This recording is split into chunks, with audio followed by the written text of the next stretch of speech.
I'll go back a couple of years because the last couple of years, honestly, have not been a lot of fun. The team is obviously very good this year, and that was a hard part for me to step away at a time when I knew this team was going to be very good. It's not often. I don't want to go off down another tangent, but it's not often when you see a team win the offseason like the Mets did, and also I think have a great chance to win the season. And I think they'll definitely be a playoff team. And then you take your chances in the playoffs. So it was tough to step away in that regard. But the last couple of years, I've been thinking about this. This was not something that came upon me suddenly. It hadn't been a lot of fun. We'd done most of the games from Citi Field, home and away, right? Sitting there watching. This is the COVID years. That's what you're talking about. So 2019, this was not a major focus. No, it was not. They weren't a great team that year, but at the same time, another non-playoff year. But 2020 changed everything around, leaving spring training, never going back. 2021, the same thing. You're still wearing masks in the dressing room this year or whatever, but it's loosening up and it's getting better and they're traveling. But the last couple of years, 2020, 2021, just weren't a lot of fun. I think we made a total of 10, traveled to a total of 10 games during those 2 years in Baltimore, Boston, and Philadelphia, I think. Wow. 3 different series, and that was it. We didn't travel anywhere else. Everything else was done from Citi Field. The 60-game abbreviated season, for 2 months, we banged out 60 games, all at Citi Field. I had seen enough of the place by the time we got the season over with, and the next year was more of the same. So all that factored into it. Listen, I'm not getting any younger. I'm now 72. So that, for real? You're 72? Yeah, I'm 72. Damn. And so that plays into it as well. People tell me I don't look 72. That's good. As long as I don't feel 72, that's even better.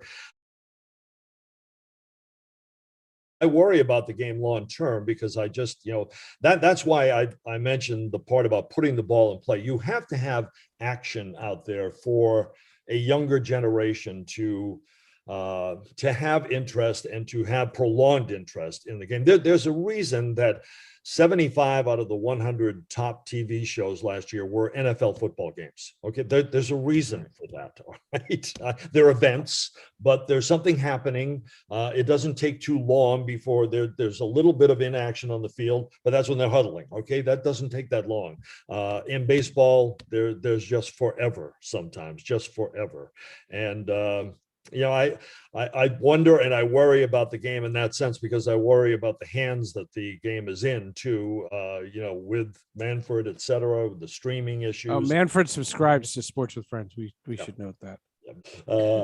I hope the game can grow, and I don't know what the changes they're going to obviously install in the game in the next couple of years, but if I had to pick out, like I said, and I don't want to keep repeating myself, but if I had to provide a simple answer, just make sure there's action out there and put the ball in play so that you can see the great defensive plays reacting to the ball being put in play instead of striking out or ball on the seats for a home run. When they called me and asked me to throw out the first pitch, and I was totally taken aback. I was very surprised by it. I was honored and humbled. They asked me, what do you have a number? Do you have we're making a jersey. Do you have a number? I said, I don't know if I can ask this. I said, but the only number that matters to me is 5. And they said, we can do that. And they made up a jersey with 5 and my name on the back of it, which I wore. And as Buck presented that to me the day of the game when I was going to throw out the first pitch, and David had recorded a video and sent it. And I got to tell you, Seth, when I almost lost it there, I teared up. What he said to me meant the world. But I feel the same way about him.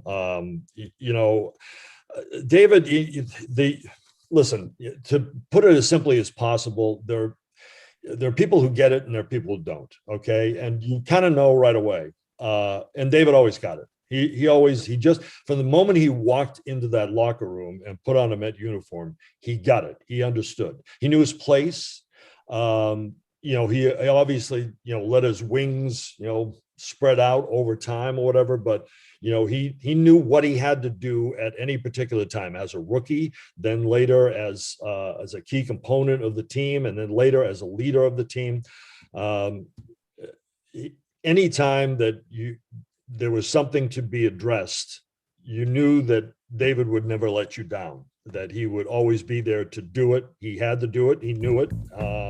And he did it without complaint. So there isn't a better human being. I don't, see him a lot, but we talk back and forth. We've always kept in touch. And I think the world of him. And he actually sent something back to me after I had thanked him for the video too, which, didn't surprise me at all, but that's the type of person that he is. And he's at the top of my list anytime when you talk about guys I've covered.